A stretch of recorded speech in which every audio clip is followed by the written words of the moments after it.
श्री संत एकनाथ महाराज आणि त्यांचं हा ग्रंथ असणारा एकनाथी भागवत, की जे श्रीमद भागवताच्या एकादश स्कंदावर केलेली ही टीका, एकादश स्कंदावर केलेलं हे निरूपण मराठी भाषेमध्ये, की जे सर्वांना कळावं असं सोप्या भाषेमध्ये तुम्हा आम्हाला कळण्यासाठी हे असणार तत्वज्ञान, हे चिंतन, हे महाराजांनी या भागवत रूपी या ग्रंथामध्ये केलेलं आहे.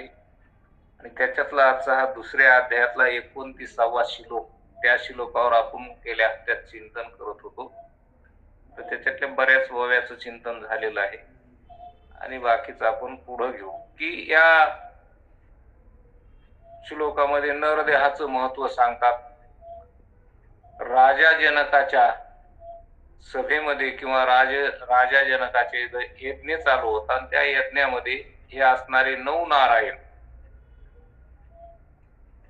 हे 9 नारायण की जे अत्यंत आत्मज्ञानी होते, सुज्ञ होते, महान भगवत भक्त होते आणि त्यांची ख्याती अशी होती की त्यांना मनाला जिथं मन इच्छा करीन तिथं ते जात होते. म्हणून सर्व ठिकाणी त्यांचं भ्रमण होतं. असे ते असणारे 9 नारायण जनक राजाच्या नगरीमध्ये, त्या यज्ञ मंडपामध्ये त्यांचं आगमन झालेलं आहे आणि जनक राजाने त्यांची अत्यंत मोठ्या उल्हासानं, मोठ्या आदरानं आदरातिथ्य केलं, त्यांची पाद्यपूजा केली, त्यांचा सन्मान केला. आणि असे संत आपल्या घरी आले, संत आपल्या घरी आले. तो आनंद राजा जनकाला, कारण राजा जनक अत्यंत विद्वानही होता आणि मोठा भगवत भक्त होता. त्याला संत घरी आले म्हणल्यावर इतका आनंद. संत येती घरा तोची दिवाळी दसा, किंवा धन्य धन्य आजी दिन झाले संताचे दर्शन, अशा प्रकारचा आनंद झाला. आणि आज तुम्ही माझ्या घरी आलात आणि म्हणून त्यांची स्तुती केली. राजा जनकाने त्यांची स्तुती केली आणि आज तुम्ही माझ्या घरी आलात म्हणल्यावर आता संताकडून काय घ्यावं घरी आल्यावर? तर संताकडून जे आपलं कल्याण आहे, ते कल्याण कशात आहे ते संताला माहिती आहे. आणि म्हणून ते कल्याण, आपलं आत्यंतिक कल्याण, हे संतच करू शकतात. आणि ते संतालाच माहिती, संताशिवाय दुसऱ्याला माहित नाही. भगवंताला माहिती आहे, पण भगवंत विचारल्याशिवाय सांगत नाही. आणि संत न विचारता सांगतात. पण तरी आपण विचारलं पाहिजे, आपण विचारलंच पाहिजे. म्हणून संत घरी आले की संताला काय विचारावं हे आपल्याला सुद्धा कळालं पाहिजे. नाही तर संत घरी आले की आपण दुसरेच जर विचारलो, कस काय तुमच्या इकडं कापस ऊस, असं जर विचारलं तर जमन? असं नाही विचारलं. प्रपंचातलं काहीही बोलू नये. संत घरी आले की आपल्या कल्याणाचं विचारलं पाहिजे. ते राजा जनक अत्यंत बुद्धिमान सुज्ञ असल्यामुळं संताकडं, की संताला आज संत आपल्या घरी आले म्हणल्यावर आता त्यांनी बोलायला सुरुवात केली. बोलायला सुरुवात करत असताना की ते नरदेहाचं महत्व सांगू लागले, की नरदेह न मिळणारा हा नरदेह कोणत्या पुण्यानं, कोणत्या भाग्यानं प्राप्त झाला. त्या नरदेहाचं महत्व सांगू लागले, की पाप पुण्य समान समी तरीच पाविजे मनुष्यवनी. असं सांगितलं की मनुष्य देह मिळायला पाप पुण्य समान लागतं आणि त्या समान पाप पुण्यानं मनुष्य देह मिळत असतो. आपण ते चिंतन केलं. म्हणून की असा हा नरदेह अनमोल किमतीचा आपल्याला प्राप्त झालाय. या नरदेहानं परमात्म प्राप्ती करता येते. परमात्म प्राप्तीचं साधन हा नरदेह आहे. आणि म्हणून उत्तम सार उत्तम देवची हो म्हणती ते होती तरी का चित्ती. म्हणून परमात्म प्राप्ती या नरदेहानं होती आणि त्या परमात्म प्राप्तीचं साधन हा नरदेह. संसार करण्याचं साधन नाही. संसार तर इतर योनीमध्ये चांगला होतो, कारण त्या योनीतले जे शरीर आहेत ते निरोगी आहेत, सुदृढ आहेत, सुंदर आहेत. पण तिथं संसार खूप चांगला करता येतो. हा मनुष्य देह संसार करण्याकरता नाही, हा परमात्मा प्राप्ती करण्याकरता. म्हणून या नरदेहात आल्यावर अगोदर परमात्मा प्राप्ती करा, अगोदर जीवपणा काढावा आणि मग काय करायचं ते करावं. पण पहिलं काय करावं, कारण नरदेह एकदा हातचा जर गेला तर पुन्हा मिळत नाही, पुन्हा पुन्हा हा मिळत नाही. आणि एवढं हे अनमोल किमतीचं असं न भेटणार कसं काय रत्न आपल्या हातात आहे का, ते आपल्याला प्राप्त झालं. ते जर असं अनाठाई जर का, या नरदेहाचं विशेष महत्व कळायला पाहिजे.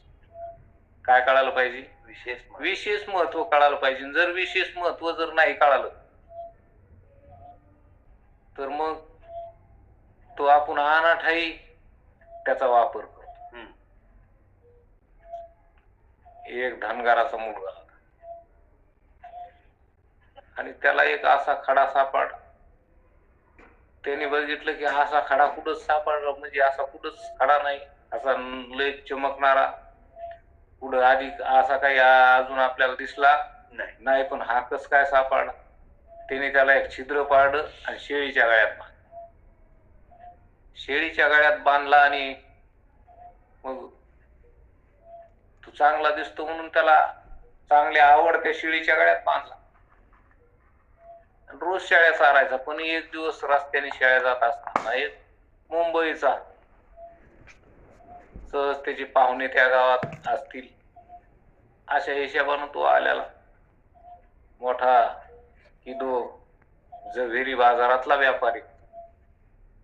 आणि तो आला आणि त्याने सहज त्या शेळ्या पुढून आल्या म्हणून त्याची गाडी उभी राहिली. पाहतो तो त्या एका शेळीच्या गळ्यात त्याला जो खडा दिसला त्याने ते पाहिला. पाहून तो थक्क झाला, खाली उतरला आणि त्या शेळ्यावाल्या मुलाला विचारलं, अरे या शेळ्या कोणाच्या आहेत? माझ्या. ही शेळी कोणाची? माझी. सगळ्यात माझ्या. या शेळीच्या गळ्यात ते काय बांधलं बा? ते म्हणजे काय नाही, खडा आहे, मला सापडला होता, मी तो बांधला, चांगला दिसायला चमकतो म्हणून मी बांधला. त्याने विचारलं, मग तो खडा मला देऊन टाक, मी तुला 10 रुपये देतो. 10 रुपये मला नाही द्यायचा, गाळ्यात शेळीच्या गळ्यात ओपतो ना चांगलं. ते म्हणजे 100 घे. ते म्हणजे 100ला बी नाही, 1000 रुपये देतो, 10,000 देतो. ते त्याला कळालं त्या खड्याची काय किंमत आहे, पण त्या शेळ्या काढायला नाही कळालं. पण ह्यो किंमत वाढवायला आहे, वरचीवर शब्दाने किंमत वाढवायला म्हणल्यावर त्याला ते जरा हुशार होत. त्याला वाटलं एवढी किंमत लगेच कस काय वाढायला. एकदा 100ला नाही म्हणलं की 1000 म्हणतो, 1000ला नाही म्हणलं की 10,000 म्हणतो, 10,000ला नाही म्हणलं तर लाख म्हणायला, लाखाला नाही म्हणलं तर 10 लाख म्हणायला. त्याला वाटलं हे काय असं, काय माहिती, एवढा मुंबईचा माणूस. त्याने विचारलं, कुठून आला तुम्ही? ते म्हणजे मी मुंबईचा आहे, पण मला पाहिजे कामाचा आहे, देऊन टाक मला. त्यांनी ते सोडून घेतला, खिशात घातला, मला द्यायचं नाही. त्याला वाटलं याची किंमत किती का असेल काय माहित आता, एवढं जर मागायला. आणि त्याला वाटलं काय दिल्लगी करायला का म्हणून ते नाही. ते म्हणे खरोखर हे बघ पैसे मला कळा.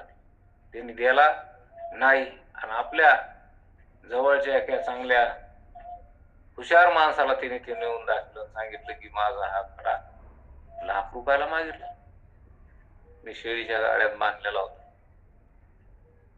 ते म्हणे हे बघ मला सुद्धा नाही कळणार, पण म्हणे चल आपण मुंबईला जाऊ, आपले पाहुणे तिथं मुंबईला गेला तो त्या मुलाला घेऊन आणि तो खडा घेऊन ते जव्हेरी बाजारात गेला. तिथं बघितलं तर त्याची कोट्यावधी किंमत झाली. हे 9 रत्नापैकी एक रत्न होत, ते त्याला माहित नव्हतं म्हणून त्यांनी शेळीच्या गळ्यात बांधलं.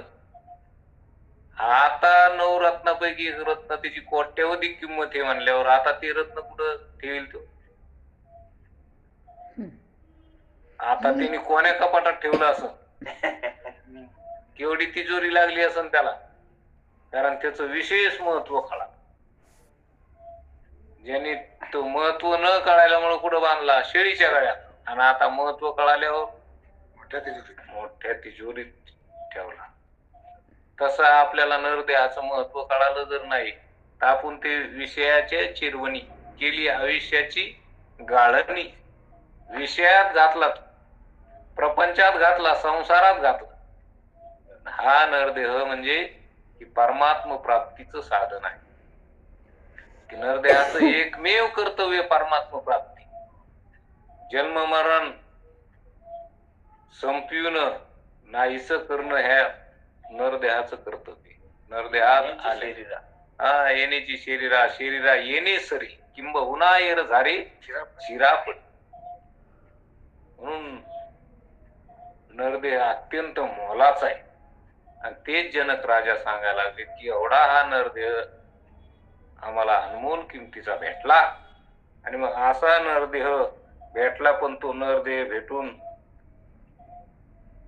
जर आपण अनाठाई घातला तर महाराज म्हणतात की नरदेहा येऊनी नरा करीती आयुष्याचा मातेरा पूर्ण व्यवसाय शिष्णुधरा उपहास निद्रा का निंदा नित्य प्रपंचाची कटकट सदा विषयाची कटपट कदा आरिल्या चोखट सोयीच्या सारी पाठ खेळणे नाना विनोद टवाळी नित्य विषयाची वाचाळी त्याशी जपतार राम नामावळी पडे दात खिळी असंभव्य. की त्याला भगवंताचं नाव घ्यावं वाटत नाही, पण अनेक विषयामध्ये हा रमून जातो. काय दारू काय पितो, गांजा काय पितो, पत्ते काय पितो, जे नाही ते काम करतो आणि आपलं ह्या नरदेहाचं मात्र करून टाकतो. जैसा मदिरा पण येऊन विसरून आपला निस्वार्थ मग अनन्य अनर्थ आत्मघात कुरढावे. आत्मघात होतो.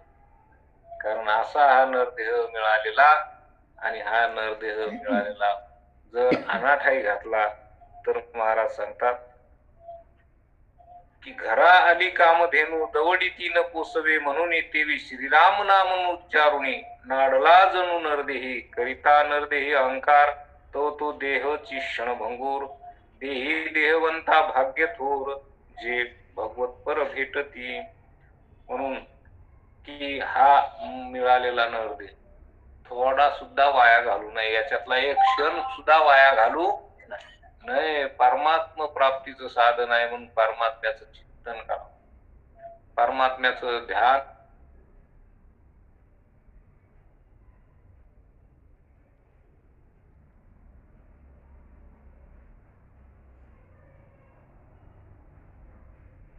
महाराज आवाज गेला तुमचा.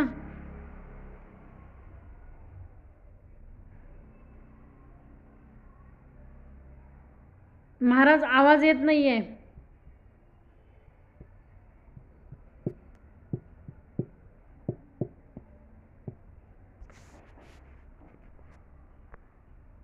संगे होय भवभंग या लागी सत्संगाचे भाग्य साधक सभाग्य जाणती संत चरणी ज्याचा भाव भावे तुटती संत स्वयमेव संत सानिध्य मात्रे पाहावो संसार वावो स्वयं होय. म्हणून संत चरणाचे ठिकाणी ज्याची श्रद्धा आहे त्या श्रद्धेने त्या श्रद्धावानावर संत हे आपण होऊन प्रसन्न होतात. संताच्या केवळ सानिध्याने संसार हा आपोआप मिथ्या अत्यंत भाव. म्हणून नरदेहात आल्यावर काय केलं पाहिजे, अगोदर संत संगती केली पाहिजे. काय केलं पाहिजे, परमार्थ करताना संताच्या संगतीत केला पाहिजे. आपल्या मनानं नाही केला पाहिजे. आपल्या मनानं आपल्याला कोणत्याही प्रकारचं ज्ञान नसतं. मनोमार्गे गेला तेथेची मुक्त. म्हणून मनाने नाही करायचं, संताच्या बुद्धीने संताच्या विचारानं करायचा. परमार्थ कसा करावा, म्हणून संताच्या संगतीत केला पाहिजे. संताची संगती केली की संत आपल्याला मार्गदर्शन करतात, की संत काय करतात, आपण काय करतो.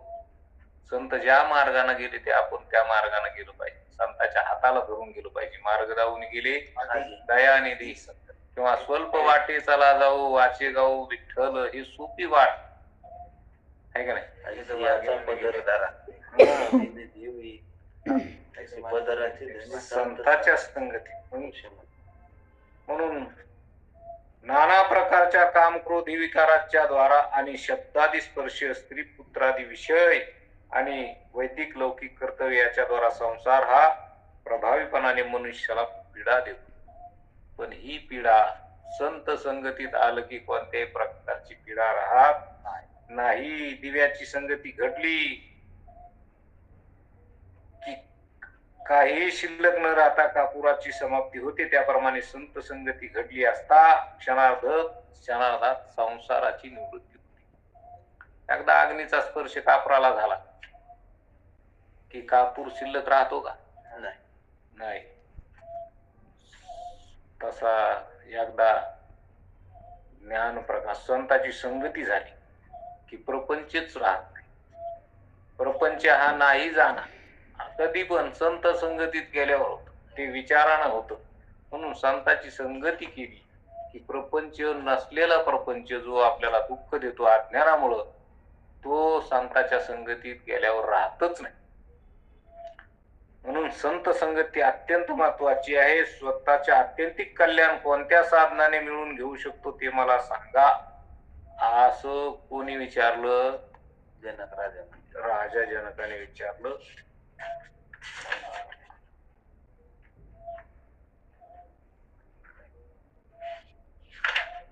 की अशी संत संगती. मग संत आपल्या घरी आले आणि मग संत घरी आले तर संत किती महत्वाचे आहेत असं सांगितलं की ते संताला आपण काय विचारावं तर आपलं कल्याण कसं होईल हे विचारावं. नारायण ते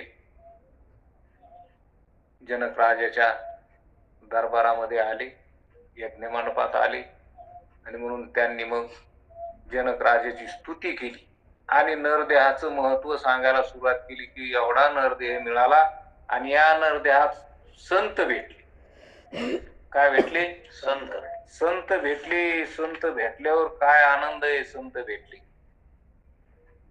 महाराज सांगतात की निष्कामता निज दृष्टी अनंत पुण्य कोट्यान कोटी रोकड्या लाभती पाठोवाटी तय होय भेटी हरिप्रियाची. हरी की हरिभक्ताची भेट होणं शक्य नाही. कारण नरदेहात येऊन नरदेह मिळणं अगोदर तर मुळात नरदेह मिळणं कठीण. नरदेह मिळणं कठीण अत्यंत कठीण आहे. कोणत्या पुण्याने मिळाला आपण बघितलं की कोणत्या पुण्याने मिळाला काय पण मिळाला अत्यंत कठीण असणार. बरं नरदेह मिळाला तर मिळाला पण त्यात पुन्हा आपल्याला आपल्या उद्धाराची इच्छा होणं. अशी इच्छा होणं शुभेच्छा म्हणतात त्याला. शुभेच्छा होणं महत्वाची. काय माणसाला काय कमी आहे का? तोट गेला काही लोकसंख्येची किती चढाओढ चालली. पण शुभेच्छा कोणाला आहे? नाही. आपला स्वतःचा उद्धार व्हावा असं कोणाला वाटतंय का? काही मी उद्धार पावेन काही कृपा करील नारायण ऐसे तुम्ही सांगा खरा समाधान चित्त माझे. की असं कोणाला वाटतंय का? आपला उद्धार व्हावा म्हणून असं कोणाला वाटत? सगळे प्रपंचात काहीच वाटत. आणि तसं जर वाटलं तशी जर बुद्धी झाली की काही मी उद्धार पावे असं देवाकडे जर बोलायला लागला ना साधक मुमुक्षू की देवा माझा उद्धार कसा होईल ते मला सांग असं जर म्हणलं तर मग पुढं त्याला संत भेट होती. पण ती सुद्धा होणं अवघड आहे. पण एक एक एक एक कर्माला होत. कारण ज्याला शुभेच्छा झाली ना की त्याला संत भेट होतच असते. शुभेच्छा होणं म्हणजे चित्त शुद्ध होणं. आणि ज्याचं चित्त शुद्ध झालं त्याला परमात्मा संत भेट घालून देतोच. चित्त शुद्ध झाल्याशिवाय संत भेट होतच नाही किंवा संताचा बोध त्या चित्तात होतच नाही.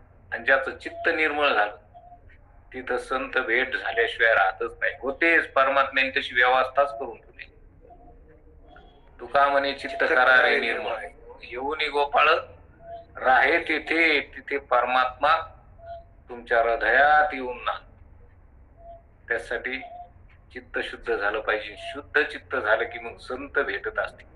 संत भेटत म्हणल्यावर की काय पुण्य करावं लागतं की निष्कामता निजदृष्टी. निष्कामता निजदृष्टी यालाच म्हणायचं चित्तशुद्धी. चित्तशुद्धी झाल्याशिवाय संत भेट होत नाही. मग संत भेट होण्यासाठी कोणतं पुण्य लागतंय तर निष्कामता निजदृष्टी अनंत पुण्य कोट्यानुकोटी. रोकड्याला भती पाठोवाटी तय होय भेटी हरिप्रियाची. निष्काम बुद्धीने आत्मसाक्षात्काराकरिता रोकडे म्हणजे तात्काळ फल देणारी अनंत कोट्यानुकोटी वैदिक पौराणिक कर्मजन्य पुण्य पुन्हा पुन्हा जेव्हा घडतात तेव्हाच हरिभक्ताची भेट होते, संताची भेट होते. असं अनेक पुण्य लागतं आणि ते पुण्य आपल्याला सुद्धा प्राप्त झाले नाही. कारण आपण संत संगतीत आलो. संत संगतीत आल्यामुळं परमार्थ करावा वाटतो. आवड आहे परमार्थाची. रोजची रोज चिंतन करावं लागतं का नाही? कर्म तर काय त्याशिवाय नाही करत. हीच कृपा आहे. कोणतं पुण्य केलं ते आपल्याला नाही माहित. ते त्या परमात्म्यालाच माहिती. पण त्याची गोडी त्यांनी लावून घेतली. आपल्याला त्याची आवड त्यांनी प्राप्त करून दिली. म्हणून याच्यासारखं महत् भाग्य नाही. म्हणून पुढे सांगतात की व्याघ्र सिंहाचे दूध जोडे चंद्र अमृतही हाता चढे परी हरिप्रियाची भेटी नातुडे धनुर्धरा.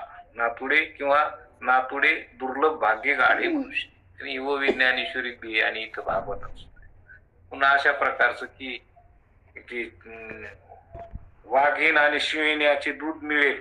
चंद्रातील चंद्रामृत हातावर येईल. परंतु हरिभक्ताची भेट घडून आणता येणं शक्य नाही. हे काही तेवढं सोपं नाही. वाघीण आणि शिवीण याच्या दुधाने शरीरात अतिबळ पुष्टी येईल. पण त्या दुधाने जन्म मरणाचा नाश होत नाही. पण संत भेट झाली की जन्म मरणाचा नाशच होतो. जन्म मरण राहत नाही. म्हणून संत भेटीची गरज. आणि संत आपल्या घरी आले. पुढं घरी आले. अनेक दृष्टांत देतात पुन्हा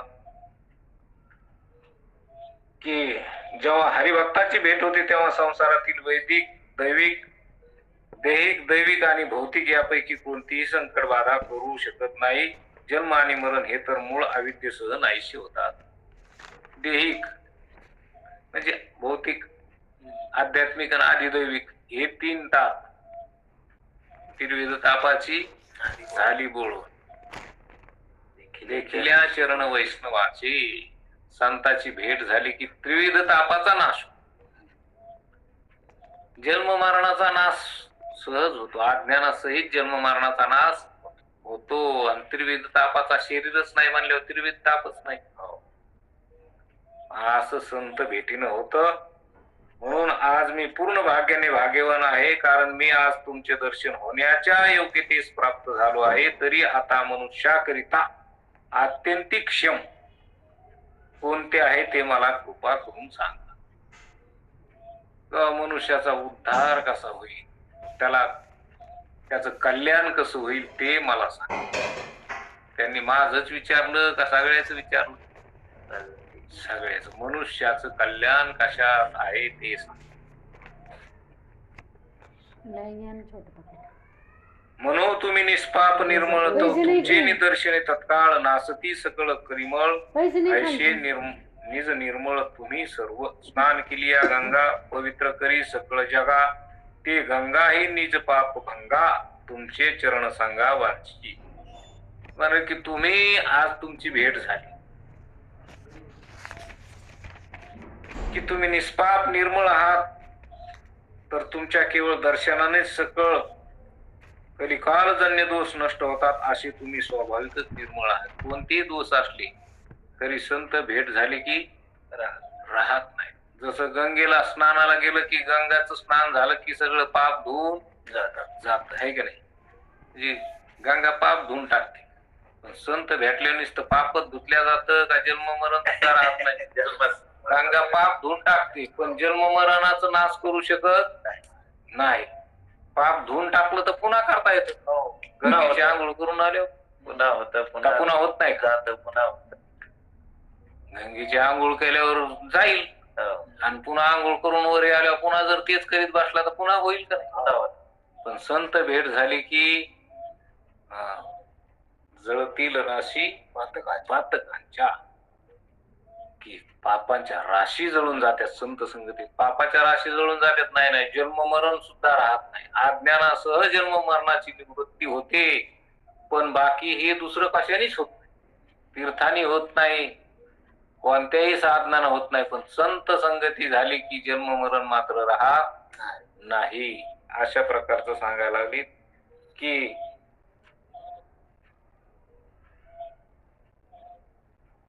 त्यामुळे तुमच्या पुढे गंगेची काय योग्यता आहे? कोणत्याही तीर्थाच्या महत्वाची कीर्ती पण तुमच्या पुढे टिकत नाही, कारण कोणत्याही तीर्थांना जन्म मरणाचा दोष घालविणे अवघड आहे. पण तुमच्या नुसत्या दृष्टीच्या संबंधानं त्या दोषाचा नाश होतो. संताची दृष्टी जरी पडली की काय होतं? पापाचा नायनाट, पाप नाश, अज्ञान जात आणि जन्म मरण सुद्धा राहत नाही. अशा प्रकार सांगा. अशी तुमची पवित्रता तीर्थापेक्षा प्रबळ आहे. ती पवित्रता तुम्ही आपल्या कृपा दृष्टीरूपी मांडीवर सर्व प्रकारे वाढवीत आहात. म्हणून सत्संग मनोनिधी समान निधी जोडल्या हरपी जाण, सत्संगाची महिमान साधका संपूर्ण सद्रूप करी. किंवा सर्व प्रकारच्या धनाच्या अंगासह ठेवा सापडल्यास अत्यंत विषय भोग आसक्ती वाढते. पण संत संग जसा दोषकारक नाही तर तो साधकाला निर्विषय करून निर्दोष सुख देणारा आहे. संत हे इंद्रिया वाचून आत्मानंद, विषया वाचून ब्रह्मानंद ज्या योगाने प्राप्त होईल असा बोध करतात. संताकडून होणारा जो आनंद आहे तो आनंद निर्विषय आनंद, की ह्या विषयातून होणाऱ्या आनंदासारखा नाही. नित्य आनंदा पुढे आनंद तो कोण? विषय सुख बाई बापुढे ते क्षीण. की असा जो नित्य आनंद आहे तो संताचा आणि तो संताकडून आपल्याला प्राप्त होतो. नाहीतर आपल्याला विषय आनंद तो आहेच. पंचविषयाच्या तर नादाला लागून जीवपणा आला, शरीराला आला, आहे का नाही?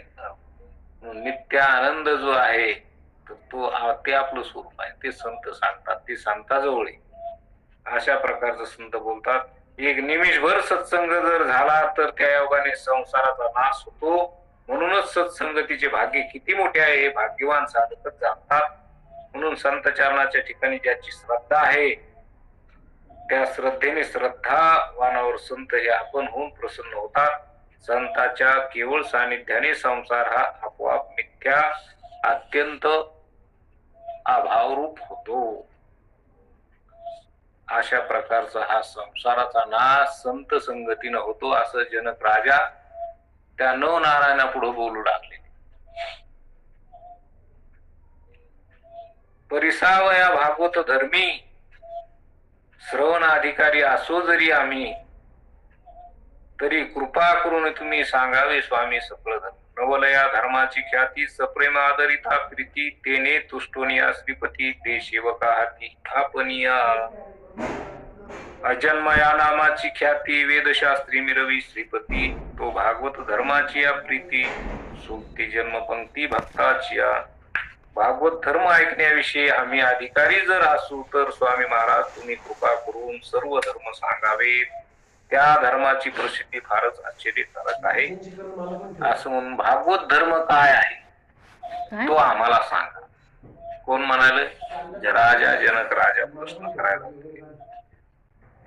की आपण जन्मरहित आहोत अशी स्वतःची प्रसिद्धी श्रीपती भगवान वेदशास्त्रात निर्वतात. पण तो अजन्म भगवान भागवत धर्माच्या प्रेमाने भक्ताला सोसावयाच्या जन्माच्या ते दुःख न होऊ देता स्वतः जन्म घेऊन सोसतो. याप्रमाणे जो कोणी भागवत धर्माच्या द्वारा नारायणाला अनन्य आश्रयाचा त्याग करून शरण जातो त्यांना नारायण संतुष्ट होऊन स्वतःची पूर्ण स्वयं स्वतः देतो. सगुण रूपाने त्या भक्ताचा गुरु होऊन निर्गुण रूपाचे ज्ञान त्याला प्राप्त करून देतो. म्हणून विदेह राजा हा जनक राजा त्या नवनारायणांना म्हणतात या भागवत धर्माच्या श्रवणाकरिता माझा अधिकार जर नसेल तर मी तुम्हाला अनन्य भावाने शरण आलो आहे आणि तुम्ही सर्वजण कृपाळू आहात की आम्हाला भागवत धर्म सांगा. आमचा अधिकार जरी नसला तरी पण मी अनन्य भावानं तुम्हाला शरण आलो. आणि म्हणून शरण गेलं की अधिकार पाहत नसत. तुकाराम महाराज म्हणतात ना की तुका म्हणे आम्ही तुझी वेडी वापरू नामे भवपाश हाती जोडून या कर चरणी ठेवी तो माथा परिसावी विनंती माझी पंढरीनाथा. असो नसो भाव आलो तुझी ठाया कृपा दृष्टी पाहे मजकडे पंढरी राय. की माझ्या ठिकाणी भाव असो का नसो, कारण तुला आवडतो तो भाव असणारा भक्त आवडतो. आमच्या जो कशाचा भाव आहे, आम्ही प्रपंचात अडकलेलो आहे, प्रपंचातच आहे का नाही खिळून बसलेलो आहे, पण मी तुला अनन्य भावानं शरण आलो. माझ्या जो भाव असो किंवा नसो, पण शरण येणं म्हणजेच भाव आहे का नाही? भावाशिवाय शरण येणं आहे का? नाही. असो नसो भाव आलो तुझी ठाया कृपा दृष्टी पाहे मजकडे पंढरीला. अखंडित असावे ऐसे वाटते पायी साहोनी संकोच ठाव थोडासा. आता आम्हाला तुझ्या जवळ यावं वाटतं, तुझ्या जवळ राहावं वाटतं, मग थोडीशी का आमच्यासाठी जागा करतोय अजून. कारण तू जागा देतच नाहीस ना. तू कोणाला देतो? ज्याचा शुद्ध ज्याचा भाव झाला दुरी नाही देव. आमचा भाव पुढे शुद्ध. तुकाराम महाराज देवाला म्हणतात आमच्या जो शुद्ध भाव घेऊ काय नाही. आमच्याकडे काही तसा अधिकार नाही, पण आम्हाला तुझ्या जवळ घे. तुका म्हणे आम्ही तुझी वेडी वाकुडी. आम्ही येडी वाकडी. आमच्या जो कुठे चांगला भाव आहे. आम्ही प्रपंचातले. आम्हाला कुठे तुझी भक्ती करायला वेळ आहे. बायकान पोरण त्याच्याच खटपटीत राहावं लागतं. त्याच्यासाठीच आम्हाला मर करावं लागतील. मग तू भजन करायला कुठे टाइम, तुझी भक्ती करायला कुठे वेळ. पण तरी तुझ्या नावाचं आम्ही चिंतन करतो. कसं जसं होईन तसं प्रपंचात आसोनी संसारी करतो कसं तरी, पण तसं तुला पाहिजे तसं नाही, पण करतो. मग आम्ही तुझी वेडी वाकुडी पण नामे भवपाश हात्या. वेडी वाकडी मानण्यातच भाव आहे ना. आम्ही तुझे एक मानण्यातच भाव आहे का नाही? तसं जनक राजा म्हणाले त्या नवनारायणाला की आमचा अधिकार असो किंवा नसो, पण आम्ही तुम्हाला अनन्य भावानं शरण आलो. की आता नरदेहात आलो. त्यांनी नरदेहात संत भेट झाली. तुमच्यासारखे संत आम्हाला भेटले. असे संत भेटल्यावर काय त्या संतापुढं की आता आमचे कल्याणाची वेळ आहे. आम्हाला कोणत्या महत् भाग्यानं संत भेटले.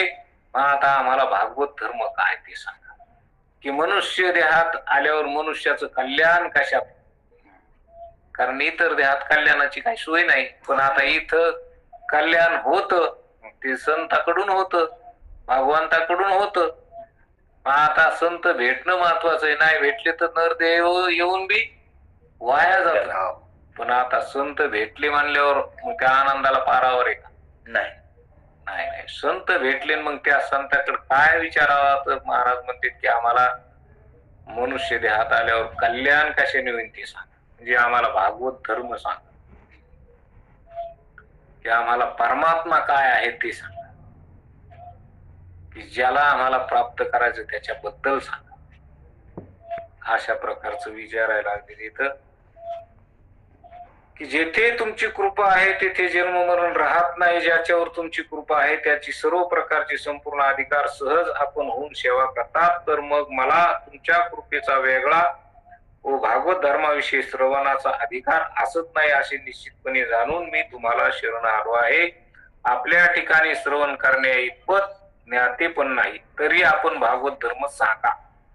कसे बरे म्हणावे? अशी लाज बाळगली तर त्याचा काय बरे उपयोग आहे? कारण तुमच्या कृपेनेच माझे कार्य होणार आहे. संताजवळ गेल्यावर लाजावा का?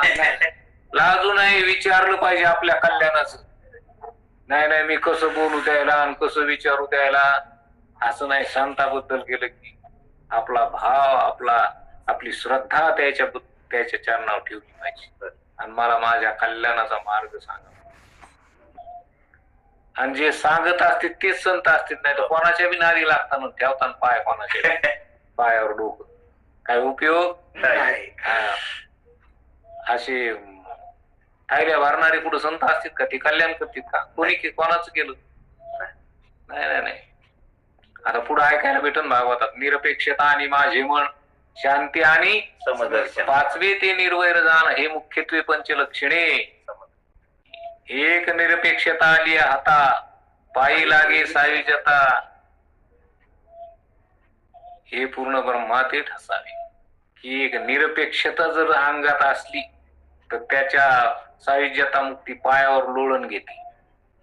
एवढा अधिकार आहे. असे संत असले पाहिजे. नाही तर संत म्हणून दिसला उभा गंध लावलेला, भरा लांबची लांब मोठी माळ, गळ्यात पट्ट्याचं धोतर, पट्ट्याची रुमाल, असं नाही. त्याच्या ठिकाणी काय तत्वज्ञान आहे, ते कसं मनुष्य देहातल्या जीवाचं कल्याण करू शकतात, त्याचा अधिकार असतो. तसा अधिकार पाहायला पाहिजे, आहे का नाही? तुकोबाराय भगवा झाला ना मी खूप तत्व तुकाराम महाराजांनी खूप चाणक्य होते की ते असे कोणाच्या नादी लागले नाही, कोण्या साधूच्या नाही. महाराज म्हणते हलवून या खुंट आधी करावा बळपट. जशी बाई एकदा दळायला जर बसली ना जात्यावर, आधी त्या जात्याचा तो खुंटा असतो ना, त्याच्या आधी 2 दगडाचे फटके देते, पक्का आहे का नाही पाहते, मग दळायला सुरुवात करते. तिला असला तर तिचं दाताड पडन का नाही, तसं मग ते आधी साधू बी असा छानून घेतला पाहिजे. रामेश्वर भट्ट उगाच आरती लिहितात का तुकाराम महाराजाची, म्हणून रामेश्वरी चरणी मस्तक ठेविली, की तुकिता तुलनेशी ब्रह्म तुकाशी आली. तुकाराम महाराजांची खूप परीक्षा घेऊन पाहिली ते. मग तुकाराम महाराज काय तर म्हणे रामेश्वर भट्ट द्विजा, काय तुका विष्णू नाही. सगळ्या ब्राह्मणाला सांगू लागले, कोण? रामेश्वर भट्ट, की अरे तुकाराम म्हणजे दुसरे तिसरे कोणी नाही, प्रत्यक्ष महाविष्णू आहे, असं सांगू लागले. अधिकार कसा परीक्षा घेऊन पाहिला. म्हणून संत कसे असावे तर संत कल्याण करणारे, अत्यंत कल्याण करणारे असावे. आणि ज्याच्याकडे कल्याण आहे त्याच्याकडे दुसरं काही लागत नाही. इथं आम्हाला आदर लागतो, सत्कार लागतो. नुसता आदर सत्कार नाही तर मानधना सहित लागतो. असा भक्त देवाला कधीच आवडत नाही, कधीच आवडत नाही. देव तिरस्कार करतो अशाच. म्हणून संत कल्याण जे करतात, आपलं जे कल्याण आहे ते कल्याण कशात आहे हे संताला माहिती, ज्याला माहिती त्याच्या जवळ गेलं पाहिजे. असे ते 9 नारायण होते.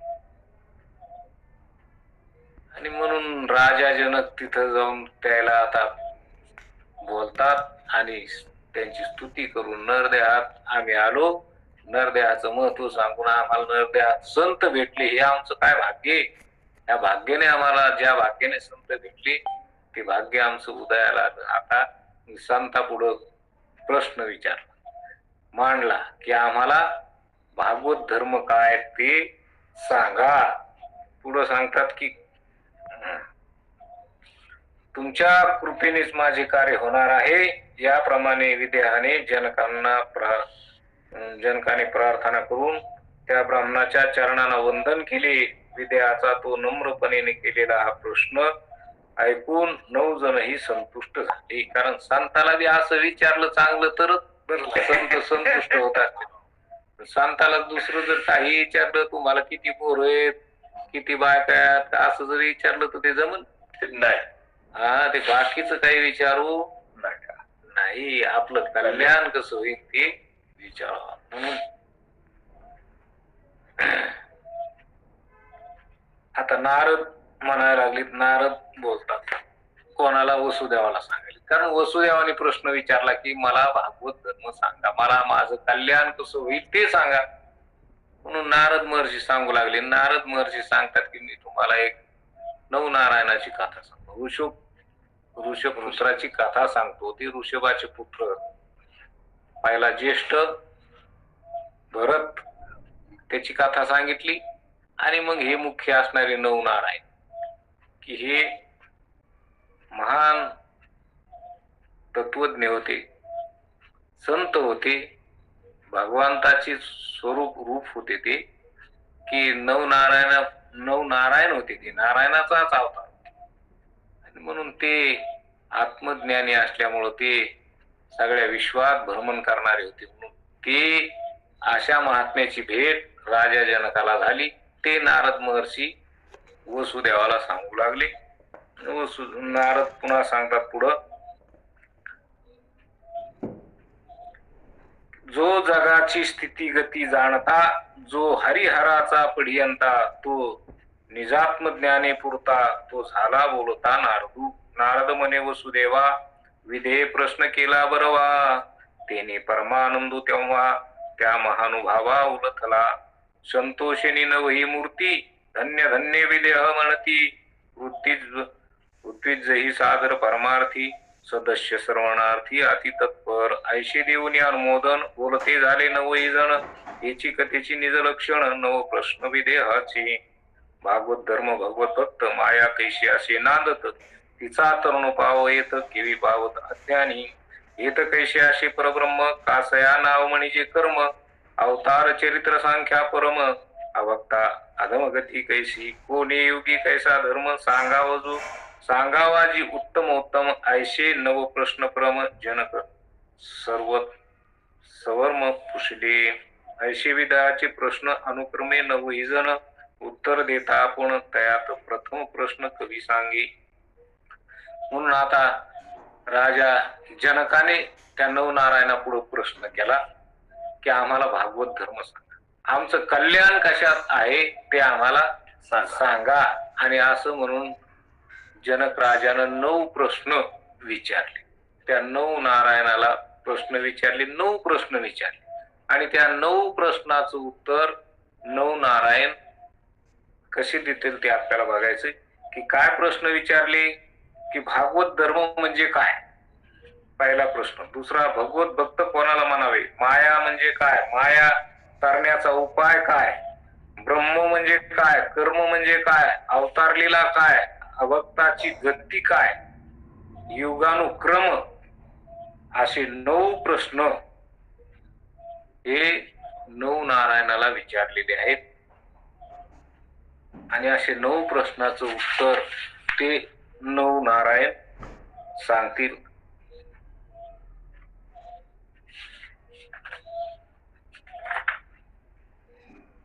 संतुष्ट होऊन 9 जण म्हणाले, जनका तू धन्य आहेस. 9 योग्याच्या निरूपणाने त्या यज्ञातील भक्ती परमार्थाविषयी आदर भावित झाले. तेथील सभासद देखील श्रवणाविषयी अति तत्पर झाले. अशा प्रकारचे 9 प्रश्न विचारले. राये पुशिले अत्यंत क्षम, तदर्थी कवी ज्ञाता परमत्व, अत्यंत क्षमाचे वर्म, भागवत धर्म प्रतिपादी. एक राया नवल परी, आपुला संकल्प आपण वैरी, देह बुद्धी वाढवणी शरीरी, अति दृढ करी भवभया. अविनाशी परमात्म्याच्या चरण कमलाची उपासना अखंड करणे हेच या संसारामध्ये कोणापासूनही भय प्राप्त न होण्याचे साधन आहे असे मी मानतो. या उपासनेमध्ये मिथ्या देहाचे ठिकाणी आत्मभाव ठेवल्याने उद्विग्न बुद्धी झालेल्या मनुष्याची भीती सर्व प्रकारे नष्ट होते. राजाने अत्यंत क्षम विचारले की त्या विषयात पूर्ण श्रेष्ठ पंडित असलेला जो कवी तो अत्यंत क्षमाचे वर्म सांगू लागला.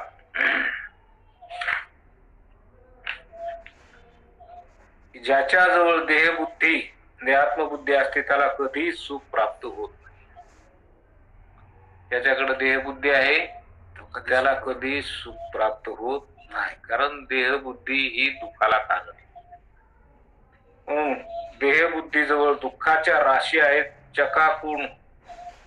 चहूकडून जन्म मरण नरक पशु पक्षादी योनीची प्राप्ती, आधिदैविक आधिभौतिक आध्यात्मिक इत्यादी महाभयरूपी भूते चौकडून रात्रंदिवस झोपतात. की देहबुद्धी म्हणजे देहाला मी म्हणणं. देहबुद्धी म्हणजे देहाला मी म्हणणं.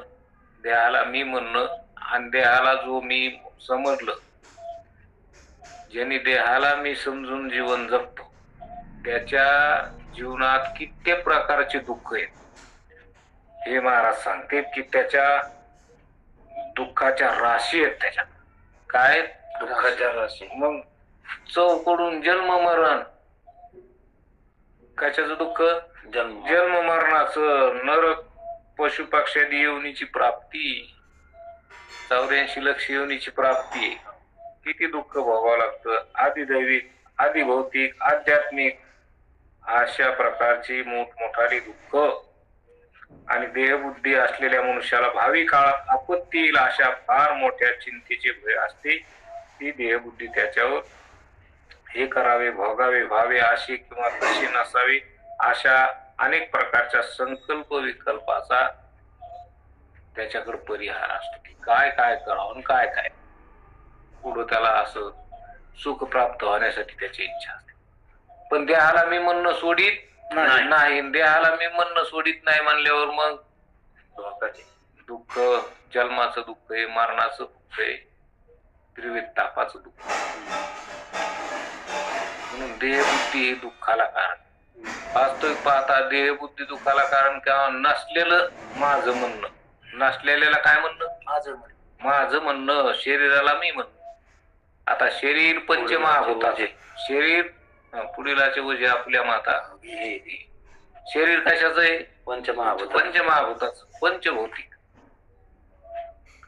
पंचमहाभूत म्हणजे पृथ्वी, पाणी, अग्नी, वारा आणि आकाश. या 5 तत्वापासून झालेलं हे शरीर. या 5च मुळी. जशा 5 वस्तूचा चहा होतो का नाही, तसं हे 5 पंचभूताचा गोंधळ. पंचभूताचा गोंधळ केला एके ठाई मेळ, लाविला सबळ अंकार त्या पाठी. म्हणून पंचभूताच आहे शरीर. आणि पंचभूत या 5 भूताला कळत नाही. कळत का 5 भूताला? पृथ्वीला कळत नाही. पाणी कळतं का? पाण्याला अग्नी कळतो का? अग्नीला पाणी कळत नाही. आकाशाला कोणालाच कळत नाही. आणि न कळणाऱ्या जड वस्तूचं हे शरीर. त्याच्यापासून ते एकात एक मिसळून आपण पंचीकरणात पाहिलं की पंचीकरणात अर्धा भाग पृथ्वीचा आणि बाकीचे सगळे चतुर्थांश भाग म्हणजे बाकीचे 4 भूताचे असं मिळून यात की हाड हा पृथ्वीचा अर्धा भाग आहे का नाही. आणि बाकीचा 4 असे मिळून 1/4 4 भूताचा आणि अर्धा भाग एका भूताचा. असे काय सगळ्या वस्तू, जसं पाण्यात शरीरात रक्त आहे का नाही, हे रक्त जलापासून झालेलं आहे. त्याच्यात पृथ्वीचा भाग आहे, आकाशाचा भाग आहे, वायूचा भाग आहे, अग्नीचा भाग आहे, सगळं आहे. पण जास्त जलाचा भाग आहे. अशा प्रकारचं हे तत्वचिंतन आपल्याला हे पंचभूताचं माहिती. पण हे सगळं जड आहे. हे कसं आहे? जड आहे. आणि याला काही कळत नाही. आणि याला हे आपल्याला कळत. हे कोणाला कळतं? आपल्याला कळतं. ज्याला कळतो तो पंचभूताचा आहे नाही. तो पंचभूताहून वेगळा आहे. पंचभूत हे स्थूल, जे पंचभूत स्थूल पंचभूत हे जे स्थूल आहे ते इंद्रियाने कळते. ते कसे कळते? इंद्रियाने कळते. इंद्रियाला कळत नाही. इंद्रियाने कळत, पण इंद्रियाला कळत नाही. आणि कळत तुम्हाला कळत. म्हणजे हे जे सगळं जे स्थूल आहे हे स्थूल इंद्रियाने कळत. इंद्रियाने कळत. कुठं कळत? मनात कळत. मनात कळत. कोणाला कळत? तुम्हाला कळत. तुम्ही कसे आहेत? त्या स्थूलासारखे आहेत का? ते इंद्रियासारखे आहेत का? त्या मनासारखे आहेत का? नाही. सगळेहून वेगळे.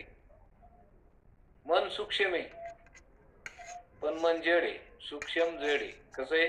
सूक्ष्म जड आहे. आणि तुम्ही सूक्ष्म चेतन आहेत. तुम्ही सूक्ष्म आहेत. तुम्ही न दिसणार आहेत. पण तुम्हाला कळणं आहे. तुमचं कळणं आहे. तुम्ही ज्ञान स्वरूप आहे.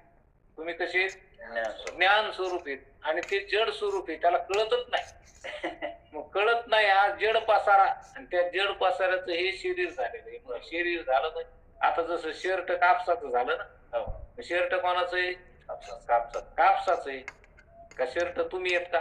नाही शर्ट तुम्ही तुमच्या शरीरावर धारण केलं शरीराचं रक्षण होण्यासाठी, हे का?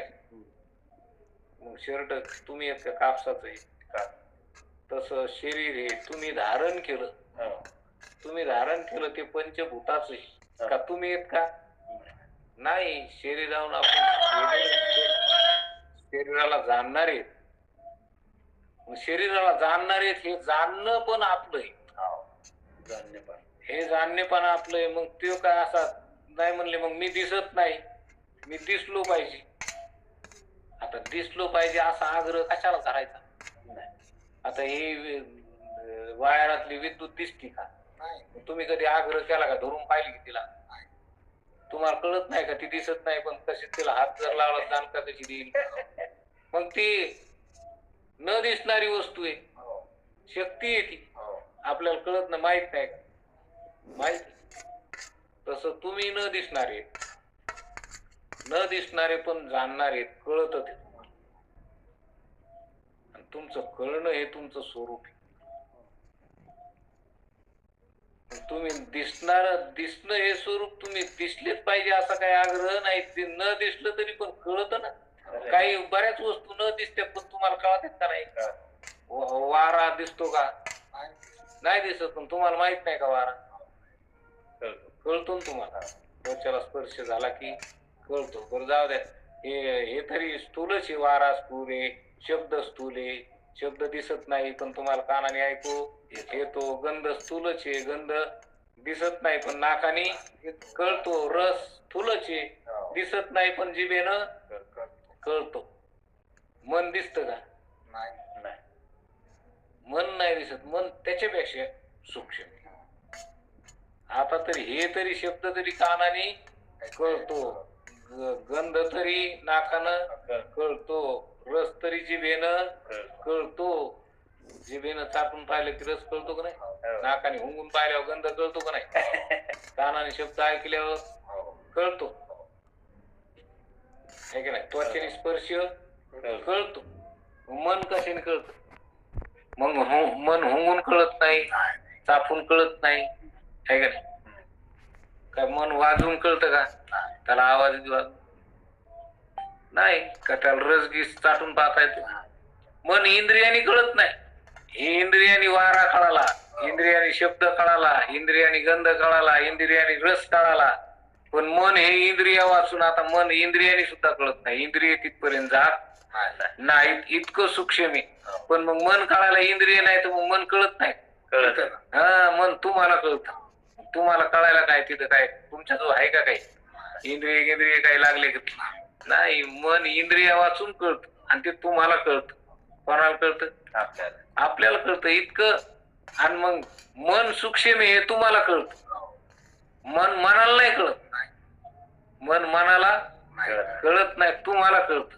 मनाला कळत नाही म्हणून मन जड आहे, आणि तुम्हाला कळतं म्हणून तुम्ही चेतन. तुम्ही सूक्ष्म आहेत, मन बी सूक्ष्म आहे, पण मन जड आहे आणि तुम्ही चेतन आहात, म्हणजे ज्ञान स्वरूप आहात. आणि हे ज्ञान स्वरूप तुमचं, हे तुमचं कळणं आहे. हे कळणं तुमचं म्हणजे हे परमात्म्याचं स्वरूप. हे काय? परमात्म्याचं स्वरूप आहे. हे सच्चित आनंद, की जे सत्य आहे, म्हणजे ते नित्य आहे. ते नित्य असल्यामुळं ते ज्ञान स्वरूप आहे. ते ज्ञान स्वरूप असल्यामुळं ते आनंद स्वरूप आहे. अशा प्रकारचं तुमचं स्वरूप आहे. आणि हे स्वरूप ब्रह्म स्वरूप आहे. हे स्वरूप परमात्म्याचं स्वरूप आहे. म्हणून तुम्ही परमात्म्याहून वेगळे नाही. मग हे स्वरूप आपलं, मग शरीर आपलं स्वरूप आहे का? नाही. मग शरीराला मी मानल्यावर शरीराच्या ठिकाणी शरीर म्हणजे जड दुःखरूप असत आहे. असत जड दुःखरूप हे शरीर आहे. आणि ते असत जड दुःखरूप शरीर तुम्ही तुम्ही मी हे असं म्हणता म्हणल्यावर मग ते असं ते म्हणल्यावर ते मरणार का नाही? ते दुःख रूप आहे म्हणजे त्याच्यात रोगराई आहे का नाही, रोग आहे का नाही, त्याच्यात त्याला नाश आहे का नाही,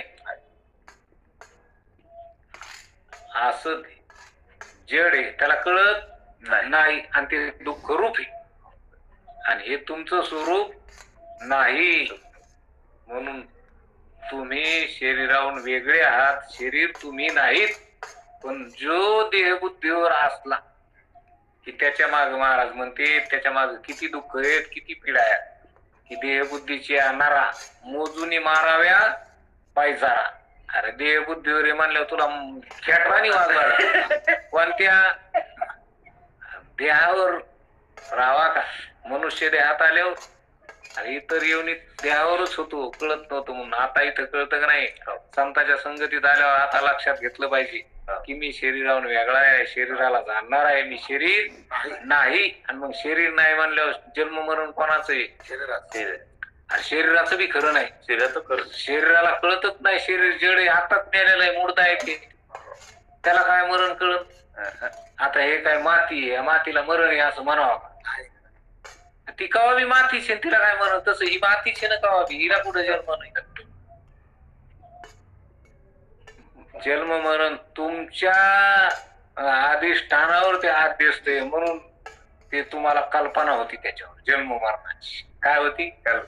कल्पना होती. उकांडा रोज आपण रोज एक टोपलं पुंजा टाकतो का नाही, त्याच्या कचरा टाकतो, मग उकांडा वाढतो म्हणले बघा आता पाडवा झाला की आपण खाली केला, सगळा चेक केला, शेतात खत नेऊन टाकलं आणि तिथून पुढे टाकायला सुरुवात केली तर पुढच्या पाडव्याला उकांडा लगे मोठा. मग ते वाढतो का नाही, रोज एक टोपलं टाकलं तसं हे खाऊन पिऊन वाढतं. आणि तुम्ही तिथं कारण इथं श्वास चालू आहे ना, याच्यात श्वास कोण चालवायलाय? हा, तुम्ही तिथं आतमध्ये ते चालवायला, श्वास कोण चालवायलाय? साले शरीर कोणाची सत्य कोण बोलविते? एकवी ऐकवी एक नारायण तयाची भजन चुकू नको. असं हे तुमचं स्वरूप इथं आत बसलेला आहे परमात्मा. तो श्वास चालवायला का? आपली माय चालवायली का? आपला बाप चालवायला का? आपले पैसे चालवायले का? आपले पोरं बायको कोण चालवायला? श्वास देव चालवायला. देव इथं आतमध्ये, तो आत्मा राम, तुम्ही ते देव चालवायला श्वास. आता श्वास आत येतो बाहेर जातो आहे का नाही? सोहम सोहम चालू आहे. कोणाच आहे? कोण करतो? हे आत वडितो बाहेर सोडितो कोण करतो? त्याने जर नाही जात येऊ द्याला तर नाही तर असं आला तर कोणा बाहेर नाही जाऊ द्याला तर हे कोण करत? तोच करतो का नाही? परमात्मा करतो. ते परमात्मा सच्चिदानंद स्वरूप आपलंय. ते आपण शरीराहून वेगळे. शरीर मिळालेलं साधन आहे आपल्याला. या साधनानं आपल्याला मात्र शरीर आहे का नाही? शरीर साधन आहे आणि हे परमात्मा प्राप्तीचं परमार्थ करण्याचं साधन. म्हणून ह्या साधना आपल्याला हे साधन मिळालं. साधनाला साधन समजिलं पाहिजे, साधनाला साध्य समजिलं नाही पाहिजे. साध्य परमात्मा आहे आणि साधन शरीर आहे. साधनाला साधनाच्या जागेवर फुलं पाहिजे आहे की नाही? थिएटर असली की ते दरवाजाच्या बाहेरच ठेवली पाहिजे का देवाऱ्या पैसे आणली पाहिजे? घरात आणली पाहिजे का? नाही. तसं साधनाला साधन समजावं. साध्य जे साध्य परमात्मा आहे, तो परमात्मा साध्य करायचं, त्याला साध्य केलं त्याच्यावर लक्ष ठेवलं पाहिजे. तो साध आहे, तो प्राप्त करायचा आणि या साधनानं प्राप्त करायचं. म्हणून हे साधन आहे. हे मी नाही, हे मी नाही. हे मी म्हणलं तर मग ते जन्म मरण बोकांडीवर बसलं का नाही? मग राडारडी पडापडी कोणामुळे? खोट्यामुळे. खोट अंगावर घेतलं. म्हणून हे लक्षात घेतलं पाहिजे की तीर्थ महाराज काय सांगायचे की देहबुद्धी देहात्मबुद्धी असलेल्या मनुष्याला भावी काळात आपत्ती येईल अशा फार मोठ्या चिंतेचे भय असते. म्हणून अनेक प्रकारचे भय, जन्म मरणाचं सांगितलं, रोगराईचं सांगितलं, त्रिविध तापाचं सांगितलं. म्हणून हे शरीराच्या ठिकाणी शरीराला मी म्हणलं की दुःख आहे. आणि शरीराला मी नाही म्हणलं, मी शरीराला वेगळा आहे म्हणलं की त्याच्या ठिकाणी दुःख आहे का? नाही. हे आपल्याला महाराज शिकवते. आपण पुन्हा पुढच्या प्रवचनातून बघू. कुंडली वरदा हरी विठ्ठल विठ्ठल विठ्ठल. कुंडली वरदा हरी विठ्ठल श्री